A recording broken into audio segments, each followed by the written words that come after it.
With one swift arm movement, a female stage assistant vanishes from behind a sheet and reappears as 17-year-old Micheal Machek. This Cowichan Valley teenager has made a name for himself on the island, performing magic tricks and illusions since he was a youngster. When I was 5 years old, me and my family were watching a magic special on TV called The World's Greatest Magic. And I was watching what the magicians were doing. I thought it was really interesting. I told my parents that I wanted to be a magician. So for Christmas, my parents gave me a magic set, like lots of other kids usually get when they're about 5 years old. And I began studying the magic tricks and trying to learn them all. That was my mom, and I was reading her mind. Soon enough, he began to take his tricks out and perform in front of friends, families, fun fairs, even birthday parties. And when he was 7 years old, he was welcomed into the Society of Young Magicians by Tony Yang.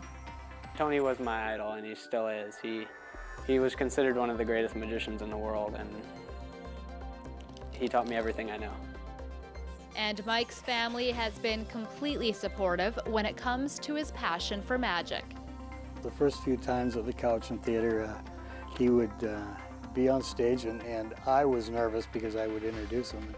I was just nervous as all get out, and he was calm, and I said, "Don't you get nervous?" And he looked at me and he says, "Dad, I know what I'm doing." He's slick with his hands and favors the small tricks, but this young magician understood in order to captivate his crowd, he would need to expand. Now I do some of the bigger stuff. Some of the stuff that fills up the stage, like making people appear and disappear and sawing a woman in half.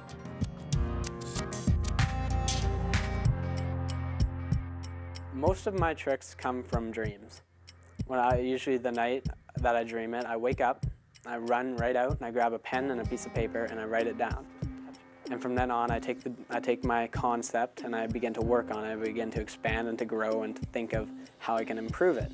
And then I take it from there to my designer and consultant, which we begin to draw sketches and make designs and mock-ups of it, where we send it into fabrication, we start to build.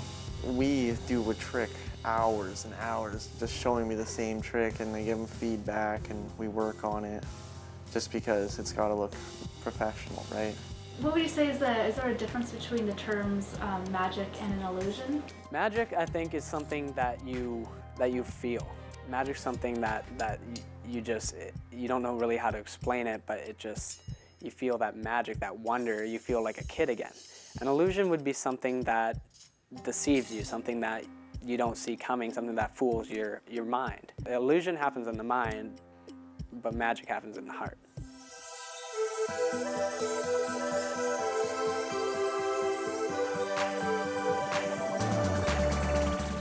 Michael's already toured the Pacific Coast and has even had a few shows in Las Vegas.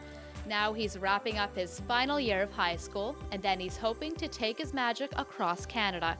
In Duncan, for Shaw TV, I'm Jen Muranetz.